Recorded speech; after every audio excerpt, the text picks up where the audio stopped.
In today's video, we are going to talk about one of the most underrated tools for losing fat while maintaining muscle, and that is walking. Now, keep in mind, in order for this to help with fat loss, your nutrition does need to be in check. You need to be in a calorie deficit, but this is a really great way for creating one. So you're wondering, okay, why walking instead of running or high intensity intervals? So obviously, high intensity intervals, intense cardio in general, they do have their benefits, but some of it really depends on your goals. So if your goal is to maintain muscle, which if you want more of the toned look and you want to kind of shape and define your physique, then your goal is definitely to maintain muscle. If that's the goal, then you want to be putting most of your energy into your strength training and resistance training workouts. You can't do that if you're doing really real true high intensity cardio, because what happens is if you're doing that, you're going all out. I used to do this is how I know, I would do these really intense HIIT workouts and I would give it my all, but then I would also go and do really intense weight training workouts and I would give it my all, and I was also eating pretty low calories, so there was zero recovery happening there, and it actually slowed down my fat loss. I've definitely seen quite a bit better results. Now, the reason it slowed down my fat loss is because lots of cardio increases your stress levels. Stress creates a hormone called cortisol, which causes you to bloat, hold on to water. You might not be able to lose fat as efficiently. So it's crazy how counterproductive. You're thinking, oh, I'm running so hard, I'm doing so much, I should be losing more weight. But the joke was on us, because that's not how it always goes. So that is a reason why walking really comes in handy, because you can still get quite a calorie burn with a high step count, but because it's not as taxing, you're not increasing your cortisol levels. Instead, you're actually decreasing them because walking reduces your stress. What? Walking is like a handy dandy secret weapon. So let's say you've been losing fat on 1700 calories for a few months and it's going well, but then your body adapts and you've hit a plateau. But you don't want to decrease your calories because you love food. You feel like you'll have too many cravings if you go lower than 1700. Have no fear, walking is here. So rather than decreasing your calories, you can increase your step count in order to put yourself into more of a deficit and start to see some fat loss happening again. And again, don't forget that this is a way to do this by not giving yourself a lot more stress, because if you're getting further into a fat loss phase and then you're like, okay, I'm gonna add more HIIT sessions, then that's just adding more stress. You're already gonna have a harder time recovering because you're further into a fat loss phase. So you don't wanna just add salt to the wound by adding more hard cardio. So the great thing too about walking is you can make it a fun, nice activity. Like you can walk with your grandma, you can walk and talk on the phone, you can walk and watch TV, you can get a used treadmill for your house, or you can march on the spot. We'll go over ways to easily get steps later on. So yeah, it's just a win-win situation. So now we're gonna discuss how many steps you should take per day, because you don't have to start with just an arbitrary number like 10,000. You can meet yourself where you're at. So let's go over that now. So if you're somebody who's fairly sedentary, build slowly. You don't have to start with 10,000 steps. So kind of see where you're at and add 1,000 steps at a time. So add 1,000, stick to that for a week, and then if you're feeling good and you could do more, add more. Then it's gradual increases and it doesn't feel like, oh my gosh, this is so much walking. I do 15K steps a day,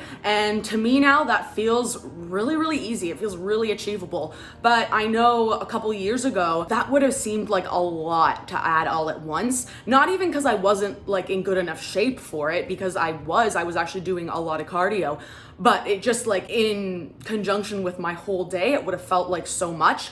But now I've adjusted my habits slowly over time, and it's been really easy to get the step count. So that's why slowly building your habits for pretty much anything is always super, super key to make it easy to stick to over the long term. When you're setting your step goals and trying to increase it, you can also do that based off of time. So say you go for a walk, you can add 5 minutes to it each time, or not each time, but over time. And then you can eventually increase the intensity by walking on an incline. So if you have some hills near you, then that's awesome. Or you can walk on a treadmill on an incline, and brisk walking on an incline, it's really difficult. So that's, again, an easy way to increase the difficulty, but it's still not as stressful on your body. It also makes it easier to incorporate long and short walks into your day. So I'll often wake up and do like a half-hour-ish walk, and then maybe later I'll do just like 5-minute bursts here and there, and then another long one. It doesn't really matter, but it can make it feel like it's going by pretty quickly, because the little small ones can add up over time, over the day, and before you know it, you're like, oh, look at that, more steps. Basically, you want to get into the habit of just finding little times to walk. So if you have 5 minutes, if you have a little break, go for a little stroll. And if you live somewhere with crappy weather like me right now, and you don't want to go outside, you can still just kind of pace around indoors. My mom is the queen of that. She like does laps in the kitchen. So on that note, we're gonna go over some tips to easily increase your step count without really noticing. Like, oh, go for a 30-minute walk. These are little things just do throughout the day, and they'll just rack up the step count. When you're building a habit, the key thing is remembering to do it. So set a timer and remind yourself to get up and walk around for 5 to 10 minutes once in a while throughout the day. Don't sit for longer than an hour. Move for even just a couple minutes. Another tip is to make more trips. I know I used to always have like the mentality of like, oh, I don't want to make extra trips, less walking the better,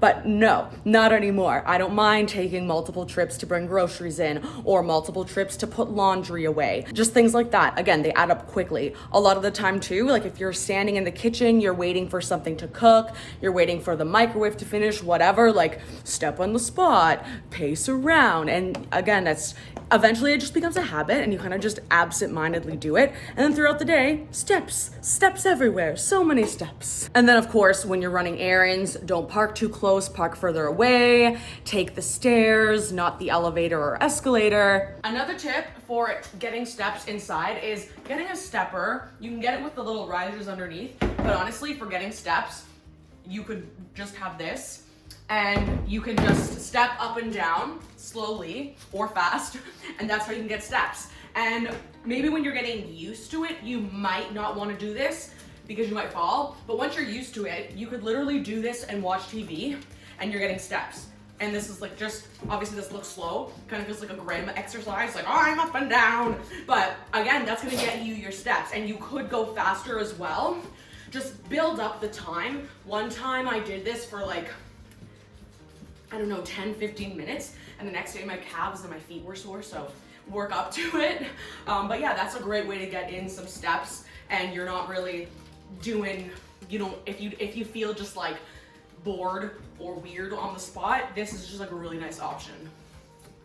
Another thing you can do is not sit all day long, and find something high enough so you can stand and work.